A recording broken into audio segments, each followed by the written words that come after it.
Hello students, कैसे हैं आप सब। बच्चों, आपके केमिस्ट्री एग्जाम में कुछ ही दिन बाकी है, इसीलिए आज हम थोड़ी सी स्ट्रैटेजी बनाएंगे किस तरीके से पढ़ें कि इतने कम दिन में आप बहुत अच्छा स्कोर कर सकें। आप देख सकते हैं कि आपका इस साल का रिवाइज सिलेबस 2022 टू 23 का थ्योरी पार्ट का दिया हुआ है। आपके 10 चैप्टर्स हैं, इसमें से जो फर्स्ट सोल्यूशन, इलेक्ट्रोकेमिस्ट्री और काइनेटिक्स, ये तीनों हो गए आपके physical chemistry. This is the physical part, यानी कि आपकी केमिस्ट्री 3 हिस्सों में डिवाइडेड है, जिसका पहला पार्ट है फिजिकल। इनके मार्क्स कितने असाइंड है? 7 + 9 + 7, यानी कि ये हो गए 23। करेक्ट। अब आते हैं डीएनएफ ब्लॉक और कोऑर्डिनेशन केमिस्ट्री या कोऑर्डिनेशन कंपाउंड, ये दोनों हो गए आपके इनऑर्गेनिक वाले पार्ट। इनका वेटेज थोड़ा कम है। आप देखिए 7 + 7 यानी कि 14 मार्क्स। अब बचा अगला 5 chapter, which is hello alkane, hello arene, alcohol, phenol and ether, aldehyde, ketone and acid, amines and biomolecules. ये 6 चैप्टर्स जो है वो ऑर्गेनिक के चैप्टर्स हैं। ठीक है। सो इन ऑर्गेनिक केमिस्ट्री आपके पास कितने मार्क्स आ गए? 6 + 6 + 6, सॉरी +8 + 6 + 7, यानी कि अगर हम इसको अच्छे से ऐड करें तो कितना हो गया? 33। अब ऐड करके जरा देख लें, 23 + 14 + 33, क्या 70 आ रहा है? 70। तो ये हमारा फिजिकल केमिस्ट्री देखो 23 मार्क्स के हो गए, इनऑर्गेनिक 14 और ऑर्गेनिक केमिस्ट्री 33।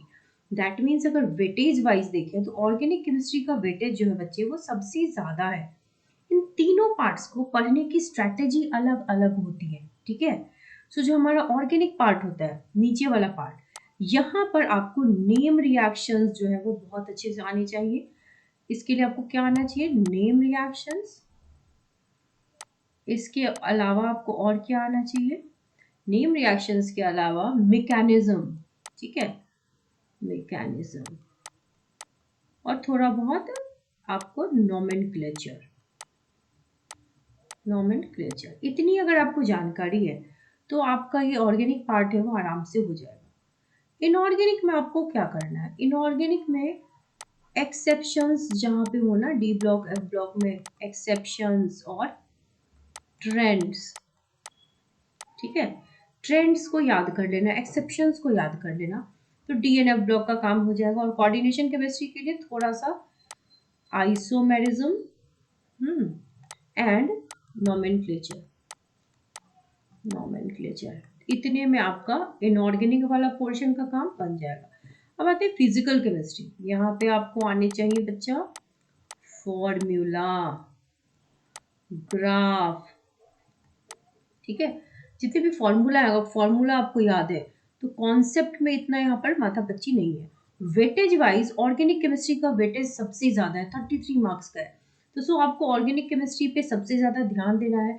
इन सारे इंपॉर्टेंट टॉपिक्स को करने के बाद आप क्या करोगे? PYQs। कितने दिन का?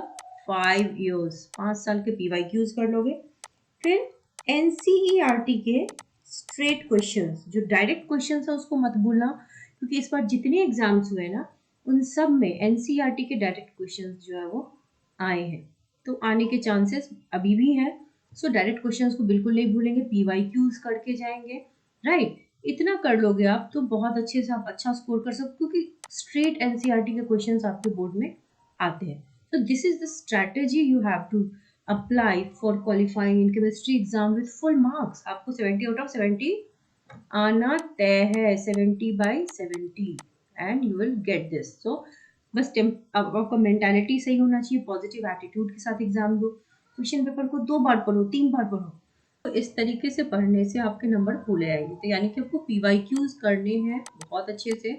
ये सब मैंने आपको बता दिया। अब PYQs करने के बाद आप रिवीजन कर सकते हो। मैंने वीडियो बनाई है माइंड मैपिंग की, कि आप कुछ घंटों में, जिन्होंने बिल्कुल भी कुछ ना पढ़ा हो वो भी रिवीजन कर सकते हैं। मैं प्लेलिस्ट की ही लिंक डाल दूंगी, आप वीडियो चेकआउट कर लेना।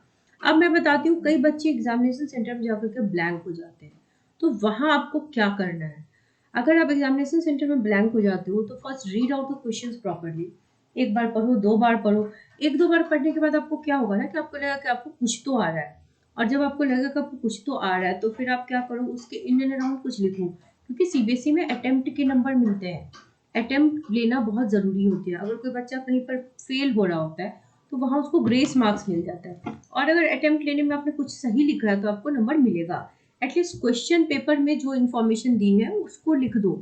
सो इस तरीके से आप अटेम्प्ट लोगे तो बहुत अच्छा स्कोर करोगे। This is the best strategy you should follow. All the very best to all student, and do subscribe the channel.